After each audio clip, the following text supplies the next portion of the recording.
ನಮಸ್ಕಾರ ಹಳಿಯಳ ಇವತ್ತಿನ ವ್ಲಾಗಿಗೆ ಎಲ್ರಿಗೂ ಕೂಡ ಸ್ವಾಗತ. ಇದು ಒಂದು ರ್ಯಾಂಡಮ್ ಫ್ಯಾಮಿಲಿ ವ್ಲಾಗ್ ಆಗಿರುತ್ತೆ. ಇವತ್ತು ಕಾಲಭೈರವನಾಥ ಸ್ವಾಮಿ ಜಯಂತಿ ಇರುವುದರಿಂದ ನಮ್ಮ ಹಳಿಯಾಳದ ಕಾಲಭೈರವ ಸ್ವಾಮಿ ದೇವಸ್ಥಾನದಲ್ಲಿ ವಿಶೇಷ ಪೂಜೆಯನ್ನು ಇಟ್ಕೊಂಡಿದ್ದೀವಿ. ನಮ್ಮ ಕಾಲಭೈರವ ಸ್ವಾಮಿ ದೇವಸ್ಥಾನದಲ್ಲಿ ಪ್ರತಿನಿತ್ಯನೂ ಕೂಡ ಪೂಜೆಯನ್ನು ಸಲ್ಲಿಸ್ತೀವಿ. ಪ್ರತಿಯೊಂದು ಫ್ಯಾಮಿಲಿ ಕೂಡ ಒಂದೊಂದು ವಾರ ಒಬ್ಬೊಬ್ಬರು ಪೂಜೆಯನ್ನು ಮಾಡ್ಕೊತಾ ಬರ್ತೀವಿ. ಈ ಥರ ನಮ್ಮ ದೇವಸ್ಥಾನದಲ್ಲಿ ಪ್ರತಿನಿತ್ಯನೂ ಕಾಲಭೈರವನಿಗೆ ಪೂಜೆ ಸಲ್ಲಿಸ್ತಾ ಇದ್ದೀವಿ. ಸೊ ಇವತ್ತು ಕಾಲಭೈರವ ಜಯಂತಿ ಆಗಿರೋದ್ರಿಂದ ನಾವು ಬೆಳಗ್ಗೆನೇ ಬಂದಿದ್ದೀವಿ. ಇವತ್ತಿನ ದಿವಸ ನಾವು ಕಾಲಭೈರವನಿಗೆ ವಿಶೇಷ ಅಲಂಕಾರವನ್ನು ಮಾಡಿ ನಾವು ಬೆಳಗಿನ ಜಾವ ಅಭಿಷೇಕವನ್ನು ಸಹ ಮಾಡ್ತೀವಿ. ಹಾಗೆ ಸಂಜೆ ಸಮಯದಲ್ಲಿ ಸಮಾಜದ ಬಾಂಧವರು ಹಾಗೆ ಹಳಿಯಾಳದ ಎಲ್ಲರೂ ಸಹ ಸೇರಿ ಇಲ್ಲಿ ಬಂದು ಕಾರ್ತಿಕ ದೀಪೋತ್ಸವವನ್ನು ಮಾಡ್ತೀವಿ. ಬಹಳಷ್ಟು ಜನ ಭಕ್ತರು ಸಹ ಸೇರ್ತಾರೆ. ಸೊ ಇವತ್ತಿನ ವ್ಲಾಗ್ ಹೇಗೆ ಬರುತ್ತೆ ನೋಡೋಣ ಬನ್ನಿ. ಇವತ್ತು ನಾನು ಮತ್ತು ಆರ್ಯ ಬೆಳಗ್ಗೆ ಒಂದು 6:15 ಅಷ್ಟೊತ್ತಿಗೆ ಒಂದು ದೇವಸ್ಥಾನಕ್ಕೆಲ್ಲ ಕಸ ಹೊಡೆದು ಎಲ್ಲ ಕ್ಲೀನ್ ಮಾಡಿದ್ವಿ. ಅಷ್ಟೊತ್ತಿಗೆ ರೇವತಿ ಸಹ ಬಂದಳು. ನಾನು ರೇವತಿ ಹೊರಗಡೆ ರಂಗೋಲಿ ಎಲ್ಲ ಹಾಕಿದ್ವಿ. ರಂಗೋಲಿ ಹಾಕಿ ಮುಗಿಸೋಷ್ಟೊತ್ತಿಗೆ ದೊಡ್ಡ ಮಾವ ಎಲ್ಲರೂ ಬಂದು ಪೂಜೆಗೆ ತಯಾರಿಯನ್ನು ಮಾಡ್ಕೊತಾ ಇದ್ರು. ಇನ್ನು ಹಿಂದಿನ ದಿನವೇ ಹೂವಿನ ಮಾಲೆ ಆಗಿರ್ಬೋದು, ಪ್ರಸಾದ ಪ್ರತಿಯೊಂದು ಕೂಡ ರೆಡಿ ಮಾಡಿ ಇಟ್ಕೊಂಡಿದ್ರಿಂದ ಅಷ್ಟು ನಮಗೆ ತಡ ಆಗಲಿಲ್ಲ. ಪ್ರತಿ ವರ್ಷವೂ ಸಹ ನಮ್ಮ ಮಾವನವರೇ ಇಲ್ಲಿ ದೇವಸ್ಥಾನದಲ್ಲಿ ಪೂಜೆನ ಮಾಡ್ಕೊತಾ ಬರ್ತಾ ಇದ್ದಾರೆ. ಸೊ ಈ ವರ್ಷವೂ ಸಹ ನಾವು ಕಾರ್ತಿಕವನ್ನು ಮಾಡ್ತಾ ಇದ್ದೀವಿ. ಇವಾಗ ಬೆಳಗಿನ ಪೂಜೆಗೆ ತಯಾರಿಯನ್ನು ಮಾಡ್ತಾ ಇದ್ದಾರೆ. ಈ ಸಲ ಕಾರ್ತಿಕ ಪೂಜೆಯಲ್ಲಿ ಸ್ವಲ್ಪ ವಿಶೇಷಣೆ ಇದೆ. ಏನಕ್ಕೆ ಅಂತಂದರೆ ಪ್ರತಿ ವರ್ಷ ನಾವು ಭೈರಪ್ಪನ ಪೂಜೆ ಮಾಡಬೇಕಾದ್ರೆ ನಾವು ಬೆಳಗ್ಗೆ ಅಭಿಷೇಕ ಹಾಗೆ ಪ್ರಸಾದ ನೈವೇದ್ಯ ಮಾಡ್ತಾ ಇದ್ವಿ. ಉಮೇಶ್ ಬಾವಶೆಟ್ಟಿ ಅನ್ನುವಂಥ ಭಕ್ತರು ಬಂದುಬಿಟ್ಟು ಕಾಶಿಯಿಂದ ಒಂದು ಕಾಲಭೈರವನ ಪಂಚಲೋಹದ ಮೂರ್ತಿಯನ್ನು ತಂದು ದೇವಸ್ಥಾನಕ್ಕೆ ಕೊಟ್ಟಿದ್ದಾರೆ. ಆ ಕಾಲಭೈರವನ ಮೂರ್ತಿಗೂ ಸಹ ಇವಾಗ ಅಭಿಷೇಕ ಪೂಜೆಯನ್ನು ಮಾಡ್ತಾ ಇದ್ದಾರೆ. ಕ್ಷೇತ್ರಪಾಲಾಯ ನಮಃ, ಓಂ ಕ್ಷೇತ್ರದಾಯ ನಮಃ, ಓಂ ಕ್ಷತ್ರಿಯಾಯ ನಮಃ, ಓಂ ವಿರಾಜೇ ನಮಃ, ಓಂ ಶ್ಮಶಾನವಾಸೇ ನಮಃ, ಓಂ ಅಸಾಶೇ ನಮಃ, ಓಂ ಖರ್ವರಾಶೇ ನಮಃ, ಓಂ ಸ್ಮರಾಂತಕಾಯ ನಮಃ, ಓಂ ರಕ್ತಪಾಯ ನಮಃ, ಓಂ ಪಾನಪಾಯ ನಮಃ, ಓಂ ಸಿದ್ಧಾಯ ನಮಃ, ಓಂ ಸಿದ್ಧಾಯ ನಮಃ, ಓಂ ಸಿದ್ಧಿದೇವನಾಯ ನಮಃ, ಓಂ ಕಾಲಸ್ಮನಾಯ ನಮಃ,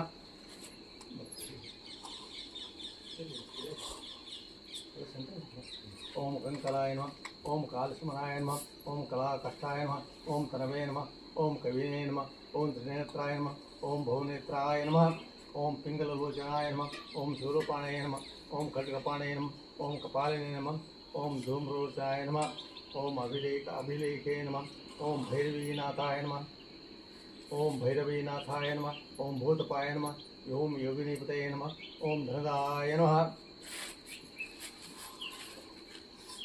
ಓಂ ಧನವತಯೇ ನಮಃ, ಓಂ ಪ್ರೀತಿವರ್ಧನಾಯ ನಮಃ, ಓಂ ನಾಗಾಹಾರಾಯ ನಮಃ, ಓಂ ನಾಗಪಾಶಾಯ ನಮಃ, ಓಂ ಕೇಶಾಯ ನಮಃ, ಓಂ ಕಪಾಲಭೂತಯೇ ನಮಃ, ಓಂ ತ್ರಿನೇತ್ರಾಯ ನಮಃ, ಓಂ ಭುವನೇತ್ರಾಯ ನಮಃ, ಓಂ ಪಿಂಗಲಲೋಚನಾಯ ನಮಃ, ಓಂ ಕಪಾಲಭೂತೇ ನಮಃ, ಓಂ ಕಾಲಾಯ ನಮಃ, ಓಂ ಕಪಾಲಮಾಲಿನೇ ನಮಃ, ಓಂ ಕಮನೀಯಾಯ ನಮಃ, ಓಂ ಕಲಾನಿಧಯೇ ನಮಃ.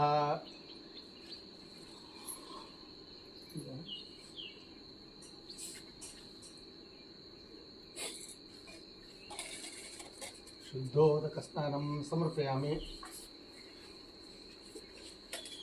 ಶುದ್ಧೋದಕಸ್ನಾನಂ ಸಮರ್ಪಯಾಮಿ. ಶುದ್ಧೋದಕಸ್ನಾನಂ ಸಮರ್ಪಯಾಮಿ. ಶುದ್ಧೋದಕಸ್ನಾನಂ ಸಮರ್ಪಯಾಮಿ. ಶುದ್ಧೋದಕಸ್ನಾನಂ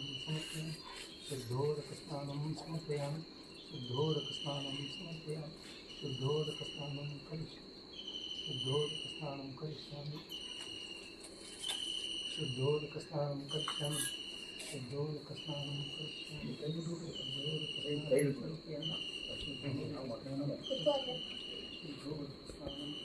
ಕರಿಷ್ಯಾಮಿ.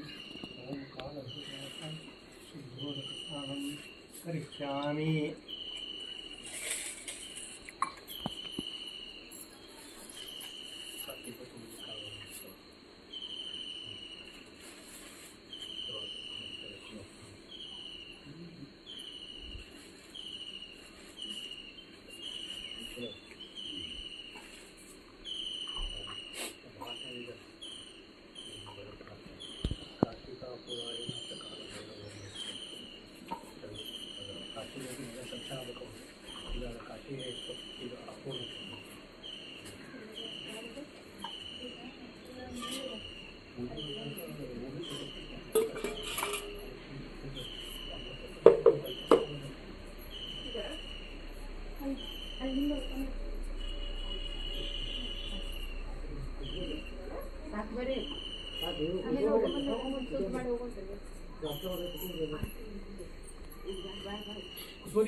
ಈ ಹಳಿಯಾಳ ಕ್ಷೇತ್ರದಲ್ಲಿ ಕ್ಷೇತ್ರಪಾಲನಾಗಿ ವಾಸವಾಗಿರುವಂತಹ ಕಾಲಭೈರವನ ಮಹತ್ವ ಬಹಳ ದೊಡ್ಡದು ಅಂಥೇಳಿ ನಮ್ಮ ಮಾವ ಹೇಳ್ತಾರೆ.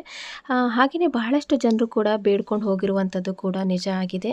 ನೀವೇನಾದರೂ ಈ ಸನ್ನಿಧಾನಕ್ಕೆ ಬಂದು ನೀವೇನಾದರೂ ನಿಮ್ಮ ಮನಸ್ಸಲ್ಲಿ ಏನಾದ್ರು ಬೇಡ್ಕೊಂಡು ಸಂಕಲ್ಪ ಮಾಡಿಕೊಂಡು ಸಂಕಲ್ಪ ಪೂಜೆಯನ್ನು ಮಾಡಿಕೊಂಡು ಹೋದ್ರಿ ಅಂದರೆ ನಿಮಗೆ ಮುಂದಿನ ವರ್ಷ ಅಂದರೆ ಜಯಂತಿ ಕಾಲಭೈರವ ಜಯಂತಿ ಅನ್ನೋ ಜೊತೆಗೆ ನೀವು ಅಂದ್ಕೊಂಡಿರುವಂಥದ್ದು ಆಗಿರುತ್ತೆ. ಸೊ ನೀವು ಇಲ್ಲಿ ಬಂದು ಕಮಿಟಿಯ ಮೆಂಬರ್ಸ್ ಅದನ್ನ ಕಾಂಟ್ಯಾಕ್ಟ್ ಕೂಡ ಮಾಡಿ ನೀವು ಕೇಳ್ಕೊಬೋದು. ಸಂಕಲ್ಪ ಪೂಜೆನ ಹೇಗೆ ಮಾಡಿಸೋದು ಹಾಗೆಯೇ ಯಾವ ಟೈಮಿಂಗಿಗೆ ಬರಬೇಕು ಅದೆಲ್ಲವೂ ಕೂಡ ನಿಮಗೆ ಡೀಟೇಲ್ ಆಗಿ ತಿಳಿಸ್ತಾರೆ. ಕಮಿಟಿ ಮೆಂಬರ್ಸ್ನ ನಂಬರ್ಸ್ ಕೂಡ ನಿಮಗೆ ಇಲ್ಲೇ ಹಾಕಿರ್ತೀನಿ. ಕಾಶಿಯಿಂದ ತಂದಿರುವಂತಹ ಕಾಲಭೈರವ ಮೂರ್ತಿಗೆ ಅಭಿಷೇಕ ಆಯಿತು. ಇವಾಗ ಭೈರಪ್ಪನ ಮೂರ್ತಿಗೆ ಮಾವನವರು ಅಲಂಕಾರ ಮಾಡ್ತಾ ಇದ್ದಾರೆ. ಕಾಲಭೈರವನಿಗೆ ತುಂಬ ಶ್ರೇಷ್ಠವಾಗಿರುವಂತಹ ಪ್ರಸಾದ ನೈವೇದ್ಯ ಬಂದುಬಿಟ್ಟು ರೋಡ್ ಪ್ರಸಾದ ಅಂತೇಳಿ, ಇದರಲ್ಲಿ ಕಚ್ಚಾ ರೂಟ್ ಹಾಗೆ ಪಕ್ಕ ರೂಟ್ ಅಂತ 2 ಥರ ಮಾಡ್ತಾರೆ. ನಮ್ಮ ಮಾವ ಹಾಗೆಯೇ ಸಮಾಜದ ಮುಖಂಡರು ಎಲ್ಲ ಸಹ ಸೇರ್ಕೊಂಡ್ಬಿಟ್ಟು ಮಡಿಯನ್ನು ಉಟ್ಬಿಟ್ಟು ಈ ಪ್ರಸಾದವನ್ನು ತಯಾರು ಮಾಡ್ತಾರೆ. ಈ ಪ್ರಸಾದವನ್ನು ರೆಡಿ ಮಾಡಬೇಕಾದ್ರೆ ಯಾವುದೇ ಹೆಣ್ಮಕ್ಳು ಸಹ ಅಲ್ಲಿ ಹೋಗೋ ಹಾಗಿಲ್ಲ. ಇದ್ರದ್ದು ಒಂದು ಡೀಟೇಲಾಗಿ ವಿಡಿಯೋ ನಿಮಗೆ ತೋರಿಸೋಣ ಅಂತಂದರೆ ಮಾವ ಇದು ಪ್ರಸಾದದ ವಿಡಿಯೋ ಎಲ್ಲ ಮಾಡಬಾರ್ದು ಅಂತ ಹೇಳಿದರು. ಹಾಗಾಗಿ ಇದು ಮಡಿಯಿಂದ ಮಾಡೋದ್ರಿಂದ ನಾನು ಈ ವಿಡಿಯೋದಲ್ಲಿ ಅದನ್ನು ತೋರಿಸ್ತಾ ಇಲ್ಲ. ಇದು ಒಂದು ಬೆಳಗ್ಗೆ ಮಾರ್ನಿಂಗ್ ವ್ಲಾಗ್ ಆಗಿರೋದ್ರಿಂದ ಬೆಳಗಿನ ಪೂಜೆಯನ್ನಷ್ಟೇ ನಾನು ಇವತ್ತಿನ ವಿಡಿಯೋದಲ್ಲಿ ತೋರಿಸ್ತಾ ಇದ್ದೀನಿ. ಸಂಜೆಗೆ ಕಾರ್ತಿಕ ದೀಪೋತ್ಸವನ ಸಪ್ರೇಟಾಗಿ ನಿಮಗೆ ವಿಡಿಯೋದಲ್ಲಿ ತೋರಿಸ್ತೀನಿ. ಕಾಲಭೈರವ ಸ್ವಾಮಿಯ ಅಲಂಕಾರ ನಡೀತಾ ಇದೆ. ಹಾಗೆಯೇ ನಾವು ಕೂಡ ರಂಗೋಲಿಯನ್ನೆಲ್ಲ ಹಾಕಾಯಿತು. ಬಹಳಷ್ಟು ಜನ ಭಕ್ತರು ಸಹ ಬಂದಿದ್ದರು. ಬೆಳಗಿನ ಜಾವಕ್ಕಿಂತ ಸಂಜೆ ಅಂದರೆ ಕಾರ್ತಿಕ ಸಮಯದಲ್ಲಿ ಬಹಳಷ್ಟು ಜನ ಭಕ್ತರುಗಳು ಬಂದು ಸೇರಿ ಕಾರ್ತಿಕ ದೀಪೋತ್ಸವದ ಮೆರುಗನ್ನು ಹೆಚ್ಚು ಮಾಡ್ತಾರೆ. ನಮ್ಮ ಭೈರವನಾಥನ ಪವಾಡ ತುಂಬ ದೊಡ್ಡದು. ಏನಕ್ಕೆ ಅಂತ ಅಂದರೆ ಲಾಸ್ಟ್ ಟೈಮ್ ಒಬ್ಬರು ಭಕ್ತರು ಇಲ್ಲಿ ಬಂದು ಬೇಡ್ಕೊಂಡು ಹೋಗಿರ್ತಾರೆ. ಅವ್ರು ಯಾರು ಅಂತಂದರೆ ಸೋಫೈನ್ ಟೆಕ್ಸ್ಟೈಲ್ನ ಮಾಲಕರಾಗಿರುವಂತಹ ಮಂಜುಳಾ ಮೇಡಮ್ ಅವರು. ಅವರ ಅಣ್ಣನ ಆರೋಗ್ಯದ ಸಲುವಾಗಿ ಇಲ್ಲಿ ಬಂದು ಬೇಡ್ಕೊಂಡು ಹೋಗಿದ್ರು. ಲಾಸ್ಟ್ ಟೈಮ್ ಅಂದರೆ ಒಂದು ವೀಕ್ ಹಿಂದೆ ಕಾಲ್ ಸಹ ಮಾಡಿದರು. ನಾವು ಬೇಡ್ಕೊಂಡು ಹೋಗಿದ್ದು ಎಲ್ಲ ಕೂಡ ಆಗಿದೆ ಮೇಡಮ್, ಸೊ ಏನು ಮಾಡಿಸ್ಬೇಕು ಅಂತ ಕೇಳಿದಾಗ ಇಲ್ಲಿ ಸಂಕಲ್ಪ ಪೂಜೆಯನ್ನು ಮಾಡಿ ಅಂಥೇಳಿ ನಮ್ಮ ಮಾವನವರ ನಂಬರ್ ಸಹ ಕೊಟ್ಟಿದ್ದೆ ನಾನು. ಇವತ್ತಿನ ದಿವಸ ನಮ್ಮ ಹಳಿಯಾಳ ಶಹರದಲ್ಲಿ ಗ್ರಾಮ ದೇವತೆ ಹಾಗೂ ಲಕ್ಷ್ಮೀನಾರಾಯಣ ದೇವಸ್ಥಾನ ಸಮೀಪ ಇರುವ ಕಾಲಭೈರವ ದೇವಸ್ಥಾನದಲ್ಲಿ ಕಾರ್ತಿಕೋತ್ಸವ ಇರುತ್ತದೆ. ಬೆಳಿಗ್ಗೆ ಈಗಾಗಲೇ ಅಭಿಷೇಕವನ್ನು ಮುಗಿಸಿ ಸಾಯಂಕಾಲ ನಮ್ಮೆಲ್ಲ ಕುಲದೇವತಾ ಬಾಂಧವರು ಸಾಯಂಕಾಲ ಸೇರಿ ಒಂದು ವಿಜೃಂಭಣೆಯಿಂದ ಕಾರ್ತಿಕೋತ್ಸವವನ್ನು ಈ ಒಂದು ಶಿವಾಜಿ ಗಲ್ಲಿಯ ಕೊನೆಯ ಭಾಗದಲ್ಲಿ ಇರ್ತಕ್ಕಂಥ ಲಿಟಲ್ ಫ್ಲವರ್ ಸ್ಕೂಲ್ ಪಕ್ಕದಲ್ಲಿ ಕಾಲಭೈರವ ದೇವಸ್ಥಾನ ಇದೆ. ಅಲ್ಲಿ ಸಾಯಂಕಾಲ ಕಾರ್ತಿಕೋತ್ಸವ ಇರ್ತದೆ. ಹಾಗೂ ನಮ್ಮ ಪಕ್ಕದ ಗ್ರಾಮದಲ್ಲಿ ಇರ್ತಕ್ಕಂಥ ಗುರುಗಳು ಸಹ ಆಗಮಿಸ್ತಾ ಇದ್ದಾರೆ. ಆ ಕಾರಣದಿಂದ ತಾವೆಲ್ಲ ಸದ್ಭಕ್ತರು ಹೆಚ್ಚಿನ ಸಂಖ್ಯೆಯಲ್ಲಿ ಬಂದು ದೇವರ ಒಂದು ಆಶೀರ್ವಾದವನ್ನು ಪಡಿಬೇಕಂತೇಳಿ ನಮ್ಮ ಕಮಿಟಿಯ ಪರವಾಗಿ ಕಾಲಭೈರವನಾಥ ಕಮಿಟಿಯ ಪರವಾಗಿ ಕೇಳ್ಕೊತಾ ಇದ್ದೀನಿ. ನಮಸ್ಕಾರ. ಗುರುಗಳು ಎಲ್ಲಿಂದ ಬರ್ತಾ ಇದ್ದಾರೆ? ಹಾರೋಳಿ ಮಠದ ಶ್ರೀ ರಾಮನಾಥ್ಜಿ ಗುರೂಜಿ ಮಹಾರಾಜರು ಆಗಮಿಸುತ್ತಿದ್ದಾರೆ. ಅವರಿಗೆ ಸಾಯಂಕಾಲ ದೀಪೋತ್ಸವಕ್ಕೆ ಆಮಂತ್ರಣ ಕೊಟ್ಟಿದ್ದೇವೆ. ಅವರು ಬಂದ ನಂತರ ಅವರಿಗೆ ಅವರ ಮುಖಾಂತರ ಎಲ್ಲ ಪೂಜೆ ಪುರಸ್ಕಾರ ನಡೆಯುತ್ತದೆ. ಸಂಜೆ ದೀಪೋತ್ಸವ ಎಷ್ಟು ಗಂಟೆಗೆ ಶುರು ಆಗುತ್ತೆ? ದೀಪೋತ್ಸವ ಸಾಯಂಕಾಲ 7 ಗಂಟೆಗೆ ಪ್ರಾರಂಭವಾಗುತ್ತದೆ. ಎಲ್ಲ ಸದ್ಭಕ್ತರು ಆಗಮಿಸಬೇಕಾಗಿ ನಾವು ಕೇಳಿಕೊಳ್ಳುತ್ತೇವೆ. ಕಾಲಭೈರವ ಸ್ವಾಮಿ ಹೇಗೆ ಉದ್ಭವ ಆದರು ಅಂಥೇಳಿ ಒಂದು ಚಿಕ್ಕದಾಗಿ ಸ್ವಲ್ಪ ಹೇಳಲಿಕ್ಕೆ ಇಷ್ಟಪಡ್ತೀನಿ. ಒಂದು ಸಲ ಏನಾಗುತ್ತೆ ಅಂದರೆ ಬ್ರಹ್ಮ ಹಾಗೆ ವಿಷ್ಣುವಿನ ಮಧ್ಯೆ ಶ್ರೇಷ್ಠತೆಯ ಬಗ್ಗೆ ಅವ್ರ ಮಧ್ಯೆ ವಾಗ್ವಾದ ನಡೆಯುತ್ತೆ. ಅಂದರೆ ನಾನು ಹೆಚ್ಚು ನೀನು ಹೆಚ್ಚು ಆ ಥರ. ಅದನ್ನು ಕೇಳಿ ಕೋಪಿಸ್ಕೊಂಡಿರುವಂತಹ ಮಹಾದೇವ ಕಾಲಭೈರವನ ರೂಪವನ್ನು ತಾಳಿ ಅಂದರೆ ಕೋಪದಿಂದ ಅವರು ಕಾಲಭೈರವನ ರೂಪವನ್ನು ತಾಳ್ಬಿಟ್ಟು ಪಂಚಮುಖಿಯಾಗಿರುವಂತಹ ಬ್ರಹ್ಮನ ಒಂದು ಶಿರವನ್ನು ಉಗುರಿನಿಂದ ಕತ್ತರಿಸ್ತಾರೆ. ಆವಾಗ ಅವರ ಅಹಂಕಾರ ಎಲ್ಲ ಸಹ ಕಡಿಮೆಯಾಗಿ ಅವರಿಗೆ 4 ಮುಖ ಆಗುತ್ತೆ. ಅಂದರೆ ಬ್ರಹ್ಮನಿಗೆ 4 ಮುಖ ಆಗುತ್ತೆ. ತನ್ನ ಒಂದು ಅಹಂಕಾರವೂ ಸಹ ಇಳಿಯುತ್ತೆ. ಹೀಗೆ ಒಂದು ಜನನವನ್ನು ತಗೊಂಡಿರುವಂತಹ ಕಾಲಭೈರವ ಕ್ಷೇತ್ರಪಾಲನಾಗಿ ಇಡೀ ಊರಿನ ಕಾಯ್ತಾನೆ ಅನ್ನುವಂಥದ್ದು ಒಂದು ನಂಬಿಕೆ. ನಾವು ನಂಬಿಕೆ ಇಟ್ಟರೆ ನಮ್ಮ ಭೈರವನಾಥ ಎಲ್ಲ ಸಹ ಒಳ್ಳೆಯದನ್ನು ಮಾಡ್ತಾರೆ.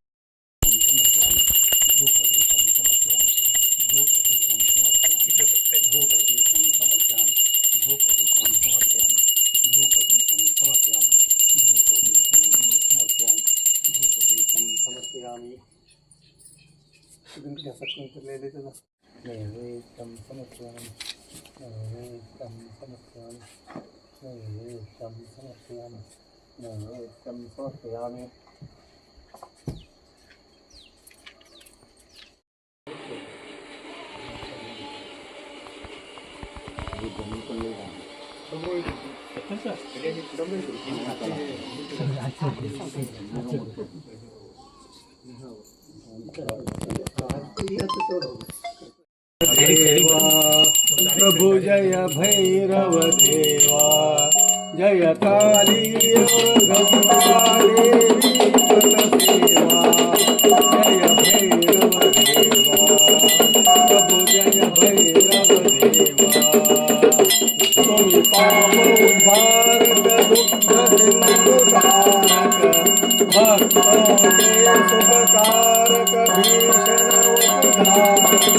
जय भैरव देवा, प्रभु जय भैरव देवा।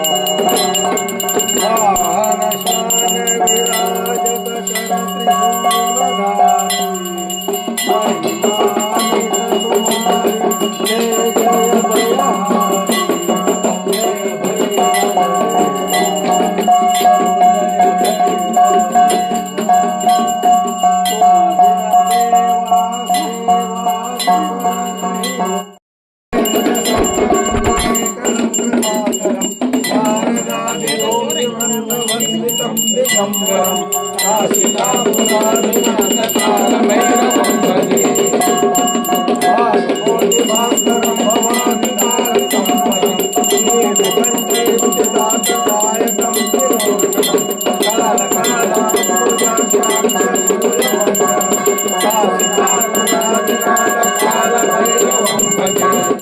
ಸದಾ ಪವಿತ್ರ. ಬಿಳಿ ಜನವಾರಕ್ಕೆ ಜನ ಮರಣದಲ್ಲಿ ಶೌಚ ಬರ್ತದೆ, ಇದನ್ನು ಶೌಚ ಬರ್ತಲ್ಲ, ಇದಕ್ಕೆ ಪವಿತ್ರ ಅಂತಾರೆ. ಇದು ಸ್ಫಟಿಕ, ಮುಂಗ, ರುದ್ರಾಕ್ಷಿ, ಇದು ನಾದ ಅಂತೇಳಿ. ಸಾಧಾರಣ ಮಾಡೋರಿಗೆ ಅಲಕ್ ನಿರಂಜನ ಅಂತ ಹೇಳಿದ್ರೆ ನಮಗೆ ದೇವರು ಮೂರ್ತಿ ಬೇಕು, ಇದು ದೇವಸ್ಥಾನ ಬೇಕು ಅಂತ ನಮಗೇನು ಅವಶ್ಯಕತೆ ಇಲ್ಲ. ಇದು ನಾಥ ಸಂಪ್ರದಾಯದೊಳಗೆ ಇದು ನಾಥ ಜನವು ಅಂತ ಹೇಳಿದರೆ ಇದೊಂದಿದ್ರೆ ಸಾಕು ನಮಗೆ ದೇವರು. ಇದು ನಾವು ಇಲ್ಲಿ ನಾದಿ ಪೂಜೆ ಮಾಡಿದ್ರೆ ದೇವರು ನಮ್ಗೆ ಒಂದೊಂದೇ ದರ್ಶನ ಕೊಟ್ಟು ಹೋಗ್ತಾನೆ. ಅದು ಅಲಕ್ ನಿರಂಜನ ಅಂತ ನಾವು ಮೂರ್ತಿನೇ ಬೇಕು. ಅದ್ರಾಗ ನಾವು ಅಡಿಯೊಳಗೆ ಕಾಡಿನೊಳಗಿದ್ದು ನಾವು ಸಾಧನ ಮಾಡ್ತೇವಲ್ಲ, ಕಾಡಿನೊಳಗೆ ದೇವಸ್ಥಾನ ಇರೋದಿಲ್ಲ, ಮೂರ್ತಿ ಇರೋದಿಲ್ಲ, ಏನಿರೋದಿಲ್ಲ. ಅವನಿಂದ ಆದೇಶ ಮಾಡಿದ್ರೆ ದೇವರಿಗೆ ಇಷ್ಟ ಆಗ್ತದೆ. ಆಮೇಲೆ ಅಗ್ನಿನೂ ಅನ್ಬೇಕಾಗ್ತದೆ, ಸಾಯಂಕಾಲ ಅಗ್ನಿ ಪೂಜೆನೂ ಮಾಡ್ತೇವೆ. ಸಂಜೆ ವ್ಲಾಗಲ್ಲಿ ನಿಮಗೆ ಕಾರ್ತಿಕ ದೀಪೋತ್ಸವವನ್ನು ಕಂಪ್ಲೀಟಾಗಿ ತೋರಿಸ್ತೀನಿ. ಸೊ ಇವತ್ತಿನ ವ್ಲಾಗ್ನ ಇಲ್ಲೇ ಏನು ಮಾಡ್ತಾಯಿದ್ದೀನಿ. Thanks for watching my video. Thank you.